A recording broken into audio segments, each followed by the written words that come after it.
urban evolution is a constant event in our lives. In the article by Eric Bender in Annual Reviews, he summarized the overall fact that change is indeed happening, and that there are beings, species, that change without us even realizing it. There are fish that have adapted to the US polluted waters, there are rats that have adapted to the busy streets, and then there are also the insects that have adapted to the pesticides that people have used on them. These creatures, who were likely here before any person was, are forced to survive in an environment where that is meant to be shared. Humankind has implemented changes for the majority without even thinking or refusing to see the consequences that this may have on their minority. A prime example would be the Florida education system. Hi, I'm Gabrielle Nicole Abraham, and I will be discussing minorities in Florida education systems. First of all, it must be asked, in what ways has Florida's failure to accept minority groups in their education system affected the lives of minority children and faculty? Through thorough research, it is clear that Florida has failed to provide opportunity and acceptance within schools through several factors: faulty or lacking government policies, student policies, and faculty or work policies. To begin, the government policies must be taken into account. 21% of Black students in Florida say they frequently or occasionally experience discrimination at their post-secondary institution. Government officials have failed to support multiple cultures that these minority groups bring to the table, and this is especially present in a child's education.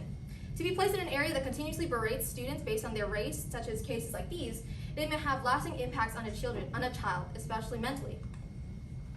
Then there's also the lack of attention towards issues such as poverty, where low-income students or half of Florida's children are either on or below the poverty line.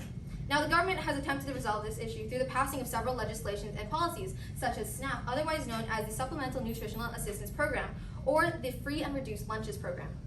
However, these efforts are much less than what is needed by low-income families. One must also not forget that the needs of low-income families go beyond the appropriate nutrition, and in the cases of children, many require special services due to their circumstance, and many programs do not consider this fact.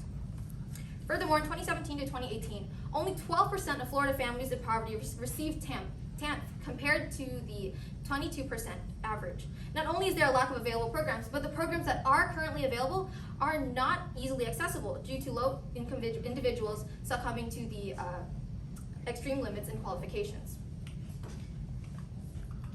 In fact, should one attain for a brief moment a pay stub of some sort that puts them above the poverty line for a brief moment, they will not be able to get benefits, and only continue to do so once the family falls back underneath the line. This is what is known as the welfare trap. And the government's failure to address this issue is a huge reason as to why low-income children are common within Florida schools today. Then there's also the issue that has dated back even in the 1920s during Scopes Trials' ban on the teachings of evolution, where a man known as John Scopes was prosecuted, who simply wanted to attempt to inform children of the newly developed theories of evolution. Now, these beliefs were passed down to states like Florida, as Governor Ron DeSantis signed 3 bills into law that targeted the teaching of critical race theory, so-called political woke views, and other subjects. The latest example that we see this is DeSantis removing the advanced placement African American studies from the school curriculum. Education is a place for learning new things and for sharing ideas, both new and old. However, policies such as the ones mentioned before are things that contribute to making school from a place of discovery to a place of control. Then, there are also the student policies that must be taken into account as well. With ignorant students comes a lack of understanding between people and eventual alienation and bullying of certain minority groups. Similar to 21% of Black students mentioned earlier, Florida schools were not safe for most lesbian, gay, bisexual, transgender, and queer secondary school students. This extended in the way that they were treated by both students and staff, and also put limits on the resources that they could access. These survey results have contributed to this conclusion. For example, 69% of LGBTQ students that participated in this survey have stated that they have suffered from verbal harassment due to their sexual orientation, and 24% have in fact also suffered from physical harassment due to their sexual orientation. To make matters worse, these students were rarely ever able to seek assistance from a trusted faculty member or adult, or any support for their sexual orientation, even being limited to the activities that they can participate in. Such trends can also be seen in other minority groups, especially regarding students who are disabled or need special education curriculums. For example, 86% of charter schools in Florida have failed to actually assist students with a severe disability. With such an environment, these children are unable to do what they came to school for in the first place, and that is to learn. Without the acceptance and support that they need, this alienation can affect more than just the experience in school, but also affect certain aspects of their life in the long run, such as how to find a job. That brings us to our last and final point, the work and faculty policies in the education system. Certain minority groups are often turned away from positions in schools due to their circumstance and condition, despite meeting their qualifications. For example, 86% of survey respondents in the Diversity Insight survey felt that people with disabilities often face hiring limitations. Furthermore, during the review of promotion process, African American faculty experienced a marginalization of research efforts as an obstacle for achieving tenure and promotion. This bad environment, profound workplace bullying that certain minority faculty members face, can lead to a decrease in the quality of learning on top of a decrease in their mental health. However, in fear of losing their jobs, several teachers and faculty members have decided to keep quiet about these issues, and those that have decided to speak out against them have faced severe consequences. For example, in a school consisting of a majority of black students, Florida teacher Robert E. Lee of Lee High School decided to sue the school district after having spoken out against certain limiting acts, even claiming that the school administrators themselves have proven to be unsupportive and discriminatory. Lee, like many others, just wanted for his students to have an environment where both his students and faculty can be comfortable and supported. However, several teachers have discovered that despite their intentions, many are often fired for failing to follow the policies or for protesting against them. These teachers should not be faulted for trying to make the learning and work environments more comfortable and supportive.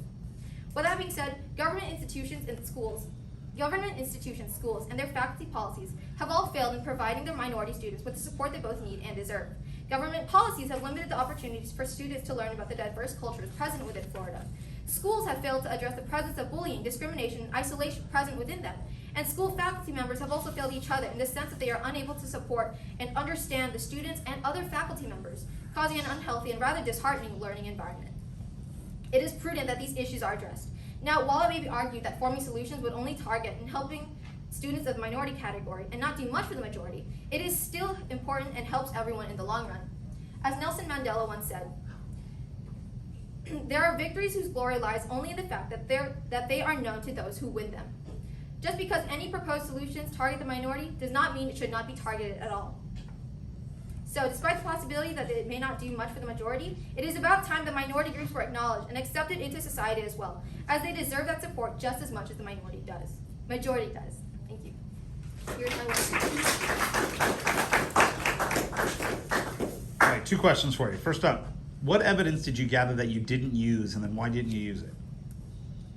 So evidence that I gathered that I did not use was there were these other quotes regarding the effect of like disability students, but I felt like that specific quote was the one that gave a wider perspective as to how they were not assisted in schools. Okay. And if you had more time, what additional research would you conduct on this? So in terms of additional research, the minority groups go beyond the ones that I just stated. It goes beyond LGBTQ, it goes beyond black people, and it goes beyond people with disability. There are several smaller ones that need to also be taken into account, and if I had the time, I would go into depth on how those groups are also affected.